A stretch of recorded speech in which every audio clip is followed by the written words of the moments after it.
la crise a éclaté, personne n'était préparé. Tout a tourné au chaos. L'anarchie, la peur, la folie. Les épiceries et les pharmacies se sont complètement vidées en quelques jours.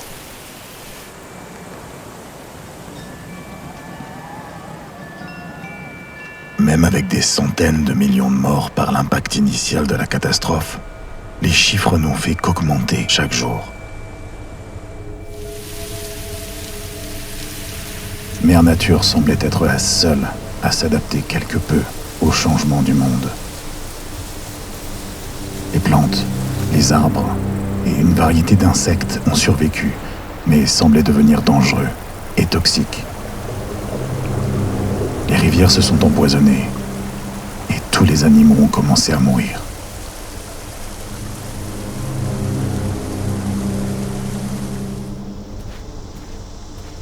Tout le monde fouillait, se volait, s'entretuait pour se nourrir. D'autres se sont suicidés en masse, par peur de la fin des temps et de la colère de Dieu. Pendant tout ce temps, les gens riches et puissants de toutes les nations se sont échappés dans l'espace. Au moins, ils ont essayé. J'ai vu leur vaisseau exploser dans le ciel avec mes propres yeux.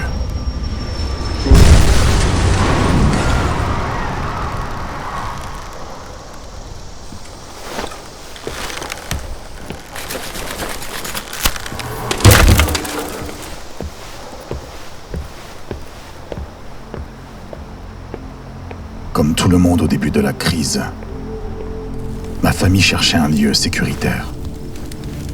Quelque part qui avait de la nourriture, de l'eau et qui mettrait un toit au-dessus de nos têtes. Mais mon frère ne se sentait pas très bien.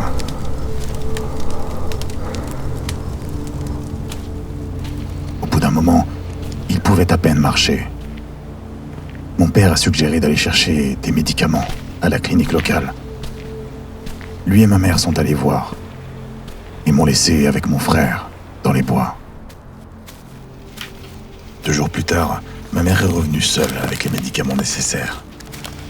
Elle avait l'air bouleversée et n'a pas dit un mot depuis son retour. Elle a essayé d'aider mon frère avec les médicaments qu'elle a trouvés, mais il était déjà trop tard. Mon frère est mort quelques heures plus tard d'un empoisonnement du sang. Il avait 7 ans.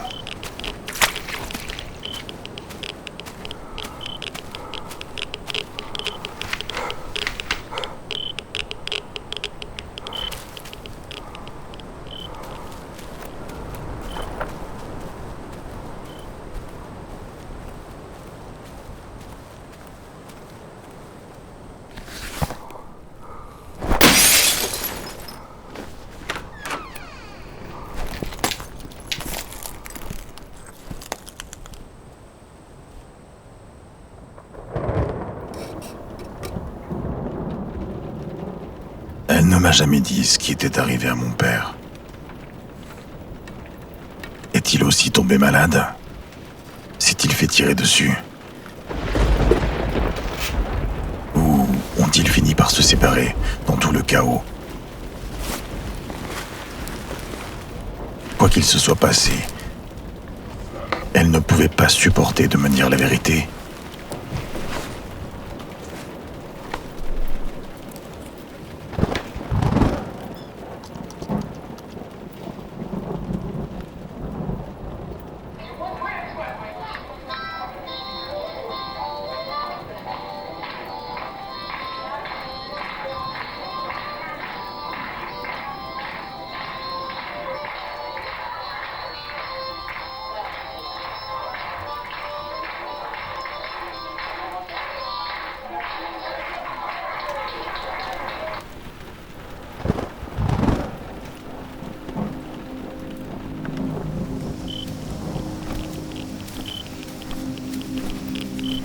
Nous avons retrouvé mon oncle après quelques semaines de voyage.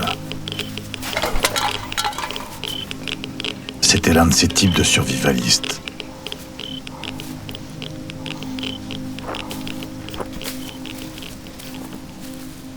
Il avait une maison dans les bois et un bunker rempli de nourriture et d'eau potable. Il avait même quelques masques à gaz en réserve. Il était notre sauveur.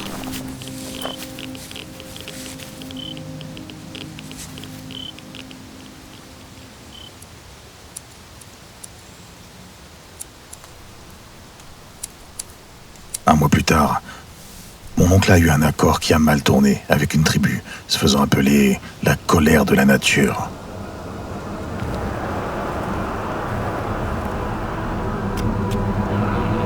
Ils sont venus la nuit et nous ont attaqués. Ils ont réduit notre maison en cendres.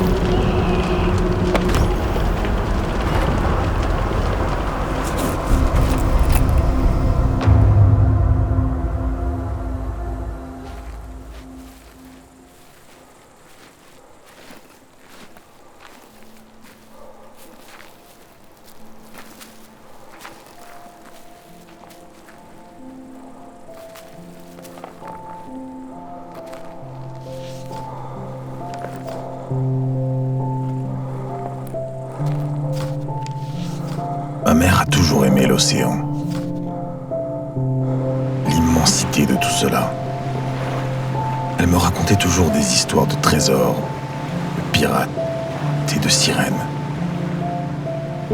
Comment cela peut être un environnement très dangereux et violent, tout en étant à d'autres moments l'endroit le plus tranquille et le plus libérateur de la planète.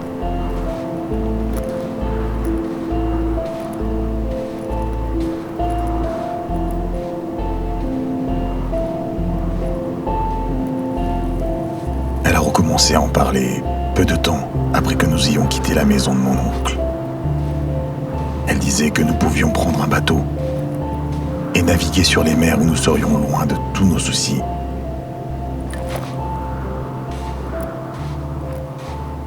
Elle essayait de me réconforter, mais je pense qu'elle essayait aussi de se soulager.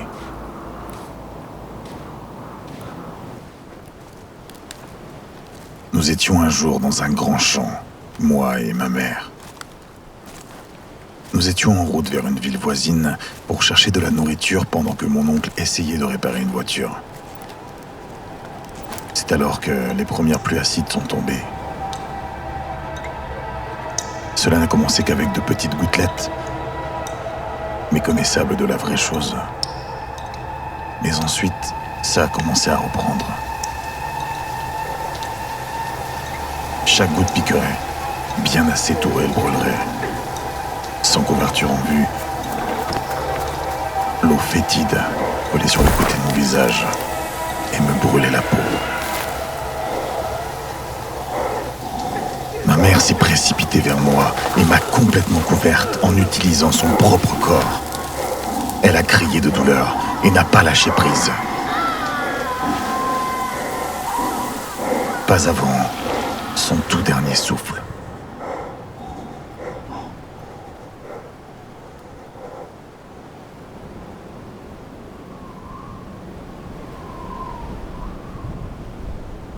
J'ai survécu avec mon oncle pendant une autre décennie. Nous avons fait des choses horribles qui nous ont gardés en vie. Nous avons voyagé jusqu'à ce que nous remarquions qu'il restait de moins en moins de monde.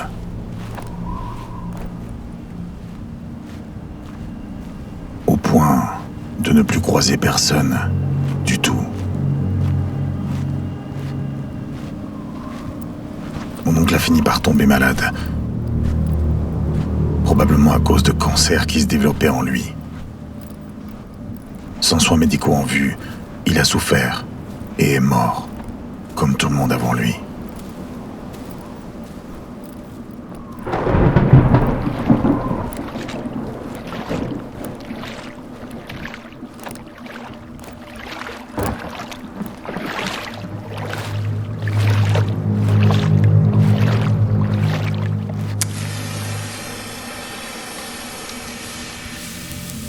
C'est la dernière personne que j'ai jamais vue. Depuis, je voyage, seul, dans ce monde abandonné.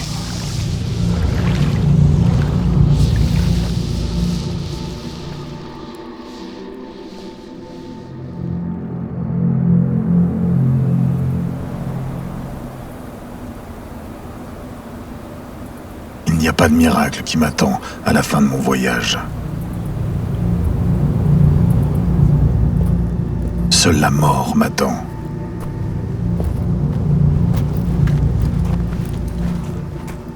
Et jusque-là, il me reste à émerveiller ce monde désolé seul avec les cris des morts.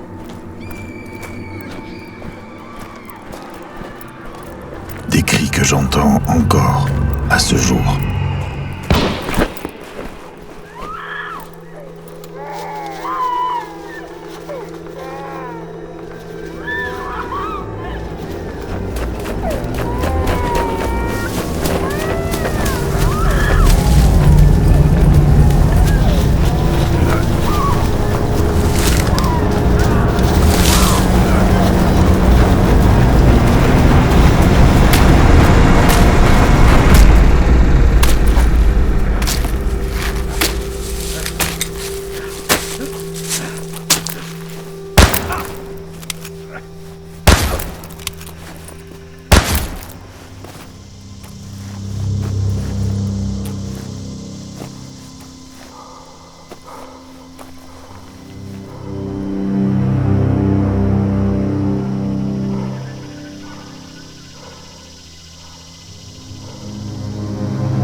Pourquoi? Qu'est-ce qui a causé tout ça?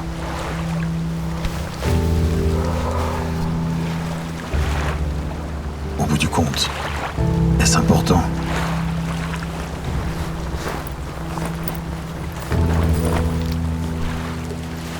Toute l'histoire humaine, toutes les guerres, les créations, les arts, les héritages construits et laissés pour la prochaine génération. Tout cela s'est construit jusqu'à ce moment dans le temps. Et tout cela est inutile s'il ne reste plus personne pour s'en souvenir.